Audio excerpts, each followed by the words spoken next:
Well, good evening, everybody, and welcome to another episode of Air Power here with Rick Eutsler. That's myself and AirgunWeb and Cecil Bays, the Airgun Scout. Before we get too far ahead, I'd like to do a few shout outs and thank some folks that have been helping us out with some cool products. And the first person is going to be Mr. Tommy Ellis with Following Ghost. And his website is... What's his website, Sue? It is followingghost.com. And he builds handmade predator calls. So I've got a couple samples here that he sent us. And these things, I believe, are supposed to sound like a wounded rabbit. Is that right, Cecil? That is correct. Yes, and they're very nice crafted calls, too. These aren't like the plastic cheapies. These are hand-built, pretty nice stuff. Yes, beautiful wood, beautiful finish. Well, go ahead and let's see what yours sounds like. Let's see here. I think I got this the right way here. Yeah, okay, that works. That's a little loud. That's loud. All right, I think mine's a little lower here. Let's see. So that's supposed to call in a coyote or some sort of predator? Exactly. Bobcats, coyotes, even javelina respond to predator calls. Really? Yes, they do. When's the shot coming up? That is the week of the 19th of January. That's exciting. We got about 4 weeks. And you're going. Yes, I am going this year. You excited about that? Oh, yeah. This is going to be my first time at SHOT. The next folks I want to say thank you to. Again, I haven't met them yet, but they're on my short list of folks to meet at SHOT, is Birtchwood Casey. And we talked about them last show. Yes, we did. I got my care package this week. I got some great, like, 6-inch self-adhesive targets. Yeah, the shoot and see targets. Those are really awesome. Nice. And then I got some metal stands that are supposed to withstand 22 long rifle. And I'm hoping that maybe some of these 30 cals that are getting close to that power, we'll be able to put those out at 50 and 60 yards and actually see how we can do with those. Next company is going to be, we want to say thank you to, is Umarex USA. Now, they've been extremely proactive in sending me over at AirgunWeb a bunch of samples. Umarex, they've sent me the LGV. There's a series of articles right now on airgundepot.com that you guys can take a look at and kind of get a feel for that that product. It's really, really good. And then we've also got the LGU, which is just a phenomenally beautiful gun. The engineering on that is exceptional. Today's show, we've got some interesting topics. The first thing we want to talk about is expectations. And if there's anything that's sort of misconceived about air guns, it's what really to expect out of them. I get forms people send me through my website of, I kind of want to know what direction to point them when they're looking for a new air gun. So they fill out this form of, how far do you want to shoot? How accurate do you want it to be? What kind of game do you want to hunt? And it's amazing how many times I get the question, or I get the request where, I want to shoot 150 yards. It has to shoot under an inch, has to be quiet, has to take down large game, and I want to spend $250. Exactly. Because that's, you can find that every day, right? So we're going to take a short break, and we will be right back, and we're going to talk about expectations, what's reasonable. So we'll be right back with you.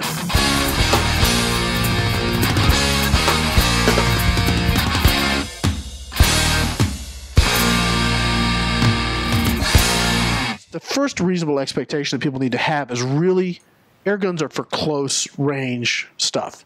Shooting close range to 20, 30 yards is a good range. If you have a good performing gun, you can get 30, 40, 50, and even 60 yards. Yes, in spring guns, we're talking guns, yes. piston-driven guns. We get to PCPs and other things, that changes pretty dramatically very quickly. But yes, piston-driven, springish guns, 30, 40 yards is good.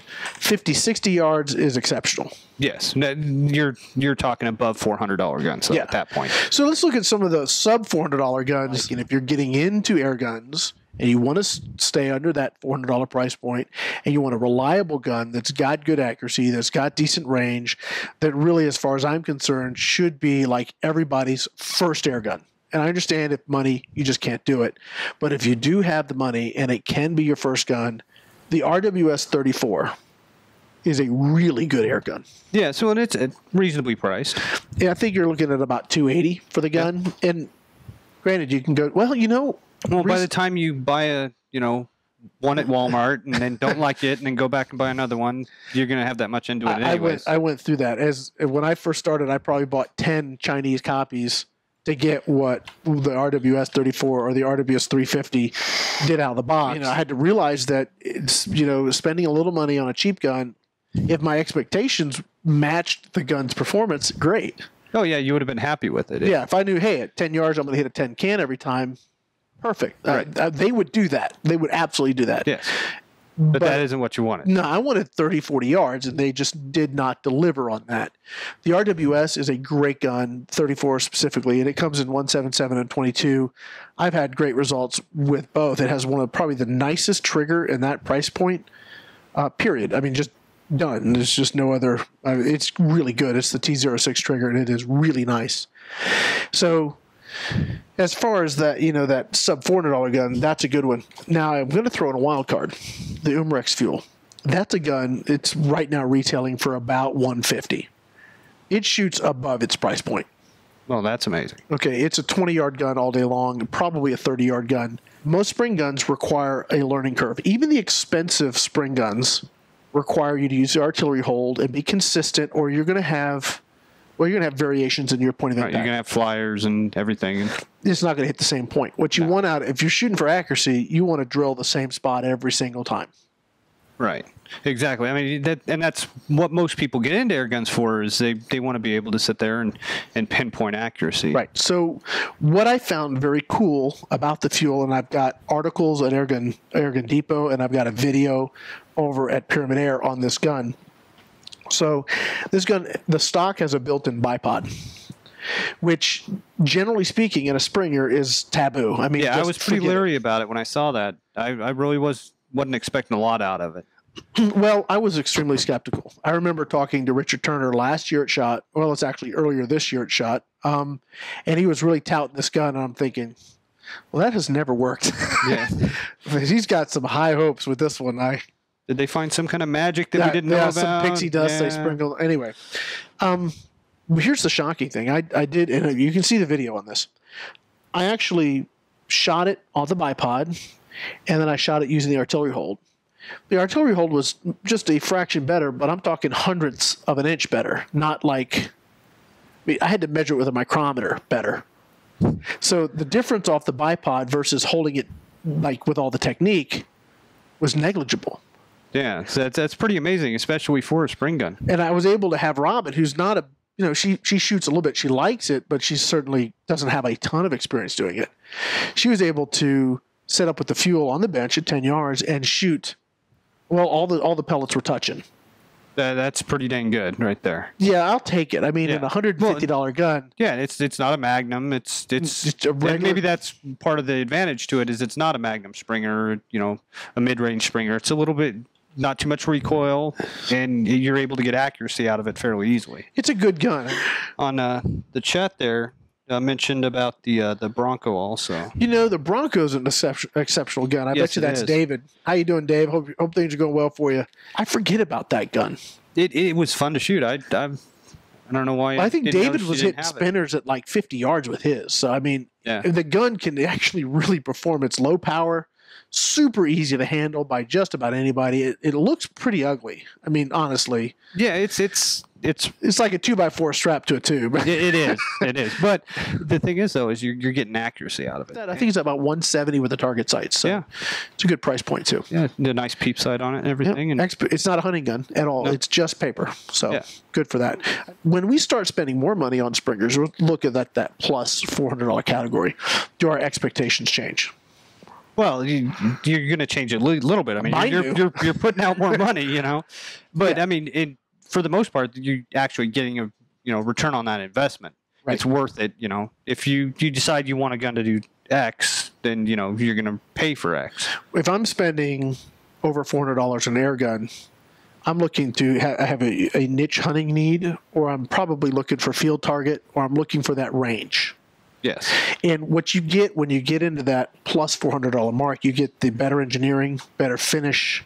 You usually have a great warranty. The one thing, go back to the RWS 34 lifetime warranty. RWS products have that lifetime warranty. Yeah, that makes a big difference. They stand behind their products. Yes. The plus $400 range, you're looking at the RWS 350, the 48, the 54. They used to make a 52. I mean, those are all really good guns. The 460, probably I have a lot of favorite springers. But the 460 is an underlever fixed barrel, and I think that's a 50-yard gun.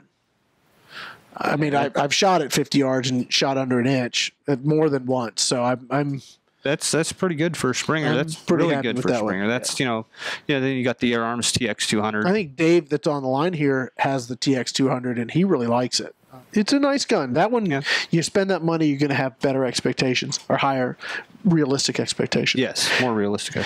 So the last gun in the over 400, I got to mention it, is the LGV LGU. Yes. That's that 800 price point where you were getting to. Right, yeah. But I mean, we talked about it last show. I mean, it's just butter smooth. It's like spring gun perfected, I think is how it's like spring gun nirvana. I've got an article, I mentioned this earlier, I got an article at Airgun Depot under the Airgun University section, and I'm going through a series on the LGV. Umarex sent me the LGV Master, and it's like Airgun nirvana. It's phenomenal.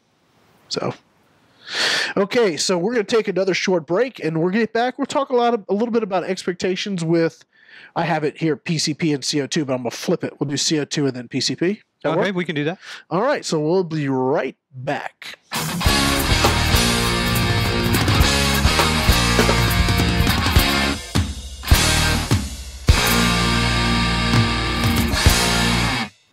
And we are back after that short break. So expectations, we'll look at, first let's look at CO2. Yeah, CO2. It's like that in between right in there.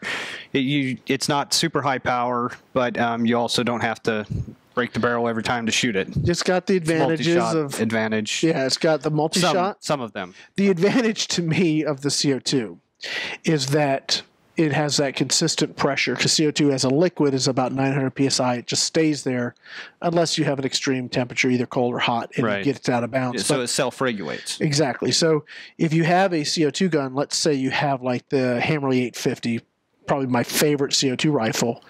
It's under $300. Shoots extremely well out to 30 yards. When we did the CO2 field target, I could activate the knockdown targets at 30 plus yards. Yes. That's a great shooting gun.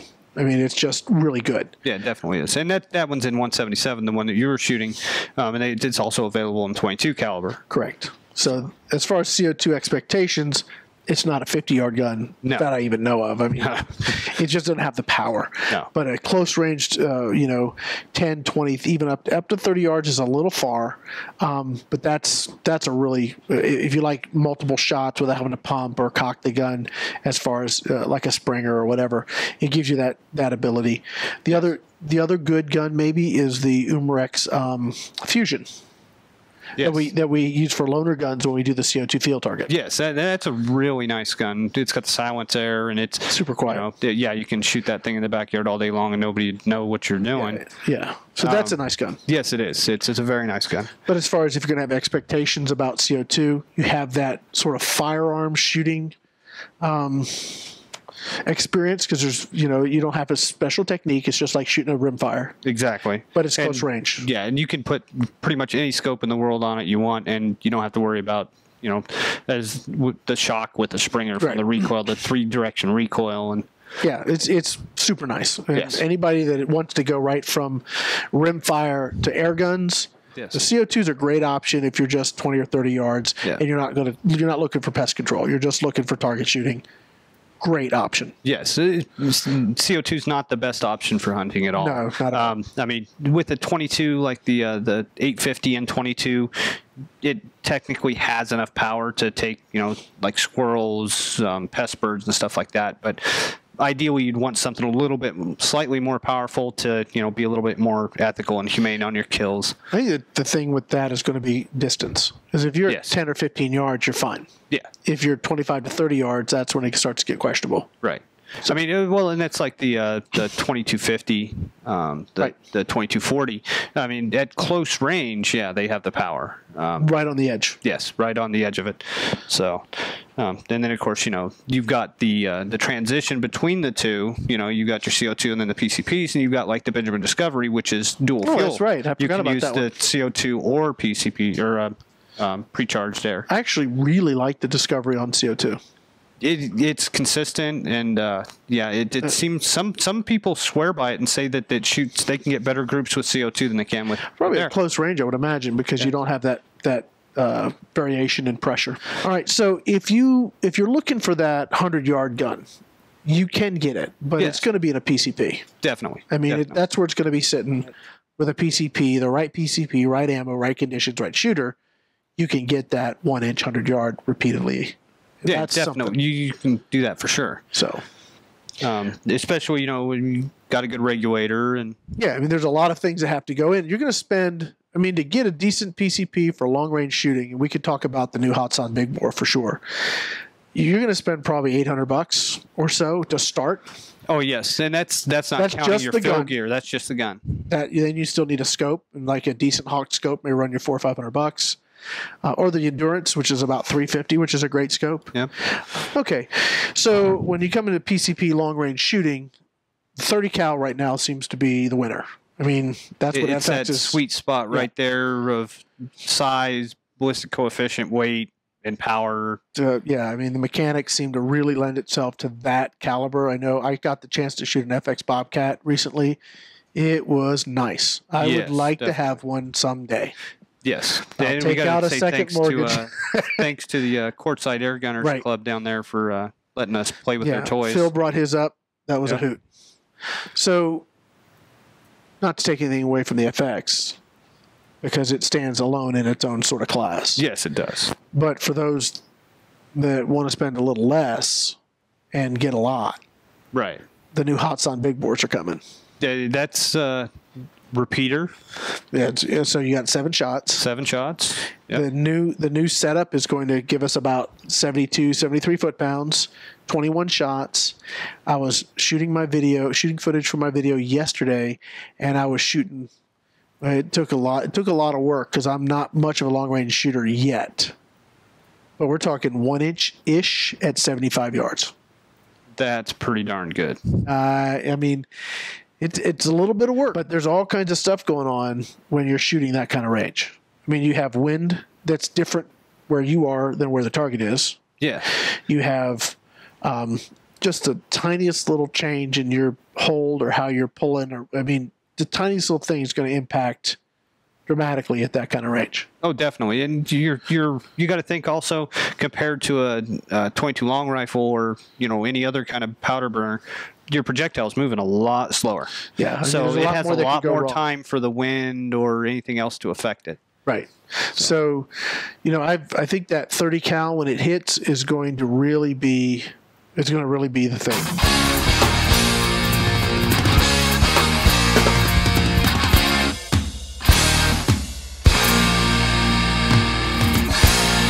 Robin here with us. Robin, why don't you come up here and join us?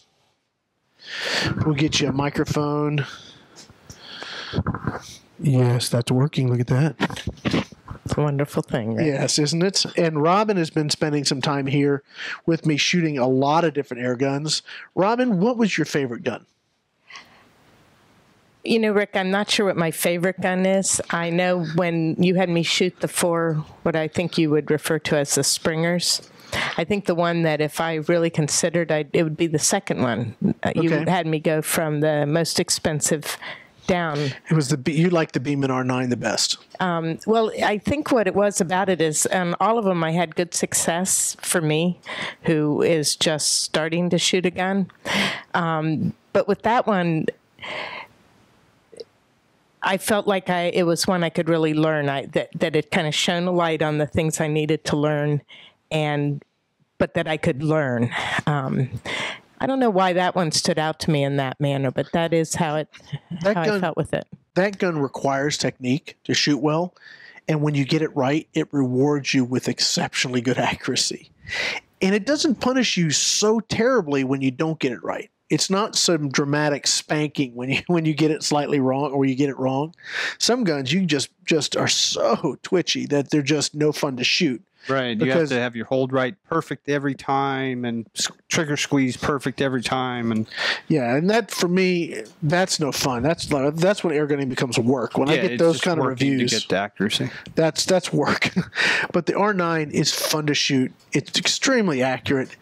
It rewards you with great accuracy when you get everything right, but you're still pretty accurate even if you're a little sloppy. Right. So which I prove, being on the little sloppy side. I like that gun too. That's one of my favorites. I've seen you shoot too. You're doing pretty good. You're not too sloppy. And you like this. You like the big bore stuff too. You shoot the 357. I've enjoyed absolutely every single thing I've shot with.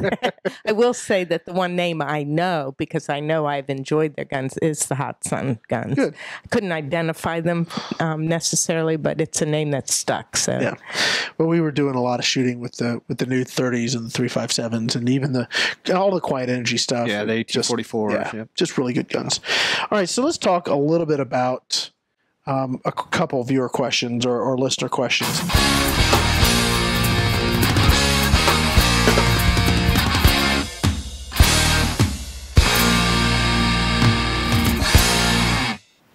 Touchy subject. Really prickly one. How about air guns for self-defense? No. Nope. Say that again, Sue. Nope. And I have learned no. This, for me, goes into that realm of what can be done and what should be done. Exactly. I've had people say, well, what if I've got, hey, look, there are a lot of people that have a past that preclude them, maybe, am I using that word right, Robin, that preclude them from getting a firearm. Okay. Probably. I'm not sure where you're going with that. But well, then they say, well, I can't buy a gun. I can't have a gun, but I can get an air gun. Should I use it for home defense? Gotcha. The answer is really no. And because it's not enough of a deterrent. And I think it comes down to the math. For me, it comes down to the math. And I'm going to say this is my opinion. When people ask me, either professionally or personally, this is my opinion, and I'll tell you why. A 22 long rifle, which is arguably one of the smallest rounds, it is. I don't know what you can get that has less power than a 22. Less power than a 22. Well, 22 long rifles, you can get the 22 shorts and stuff, but it's 22 caliber. Yeah, I mean it's a very low powered gun. It's going to have 100 to 120 foot-pounds, maybe 150. Right. An air gun has 12, or if in the sense of a pistol, 3. Yeah, if you're shooting a BB pistol, it's nothing. CO2 power. It's nothing compared to even the lowly 22 long rifle. Right. Well, and then look at your the size of your projectiles. Generally, most pistols, which this question comes up a lot, is these people are asking about these replica handguns and stuff. Yeah. And they all shoot 177 caliber. It's a very light projectile.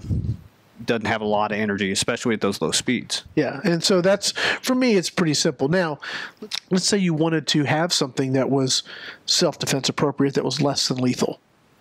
Yes, there are products that are out there like that. Technically, they are paintball markers or self-defense, less than lethal self-defense. And I've seen those at Walmart. Yeah. I've never shot one. I'm thinking that might be fun to even try. Not that I want to get hit with one, because that would suck. Because I've been hit with a paintball, and that was no fun. Well, yeah, I mean, I don't know. I might have to get some product out of it or something. I don't know. Yeah. All right, Cecil, we have a job for you. Yes. Run. But they do have, I mean, for those people that want something that is, and the reason I'm bringing this up is because people do want to be able to defend themselves. Yes, they do, and for good reason. Yeah, I mean, you need to. I had a somewhat of a desperate phone call from somebody who said somebody was stalking his wife. What can I get? And, what air gun is, I was like, look, air gun's not the key. Anything that would be of sufficient power is not practical to use in self-defense. No, you're talking like a Sam Yang or Recluse or something like that. That would have the power. A baseball bat's going to be better. Exactly. You said before, you're basically making them mad with the first shot and then giving them something to beat you to death with. Yeah. Right? So it's just not practical. So there are some things, and if you're looking for that, I would go up and look. I mean, our local Walmart had them in the sporting goods section, or they're with the guns and stuff. Yes. And they look like a paintball marker, and they have rubber balls. Or pepper balls. Or pepper balls. I think if you're a woman and you wanted something to defend yourself that was less than lethal, or for legal reasons you can't own a gun, this may be something that would work. I mean, would you feel comfortable if it was proven effective having something like that, Robin? I would, once I knew how to use it. Yeah, right. I mean, that's part of it, is to then know how to use it. But I think if you could know that you're going to incapacitate an intruder safely for yourself, incapacitate them, give you time to get the authorities there. If you don't want to go the full tilt, like I have a Taurus Judge, I mean, that's sort of definitely not less than lethal. If you wanted something, a different alternative, and it's technically an air gun, it runs off CO2, I believe, then that would be something that would work. Well, let me ask you a question, Rick, because one of the beauties, like for a person like me that's never been around guns, in general, my entire life, one of the beauties about an air gun is, one, you get comfortable and knowledgeable about guns because it is a gun. Mm-hmm. It's an incredibly affordable way in which to enjoy and learn. And then, for a person like me, if I chose to go further, I'm more equipped now with something that is. Right. Hey, I'd like to get some in. It'd be fun to sort of, I'm not going to get hit with them or not want to be hit with them, but it might be something that would be interesting to test anyway. You would have no problem shooting me with it, though. No, I would. Only in humor, Cecil. I would feel sort of bad. Sort of. For a moment, yeah. Say that again, Sue. Just for a moment, until the humor came. Well, he'd feel bad because of the pain of him falling on the ground when he's laughing so hard. That works. Well, guys, let's go ahead and wrap it up then, since we are actually over time by a couple seconds. I want to thank everybody for coming in today and listening, and Sue over there on the computer. You're welcome. Cecil for coming in, Mr. Airgun Scout. And no problem. And we have one more show before the SHOT Show. We do. Yes, the day before we leave to go to the SHOT Show. Oh, we have excellent. One more show. So. Excellent. That should be an interesting show. Yeah, we should have some cool stuff to talk about. And Robin, thanks for coming. Rick. You're very, very welcome. Well, guys, that's it for now. We will see you next time here with Air Power.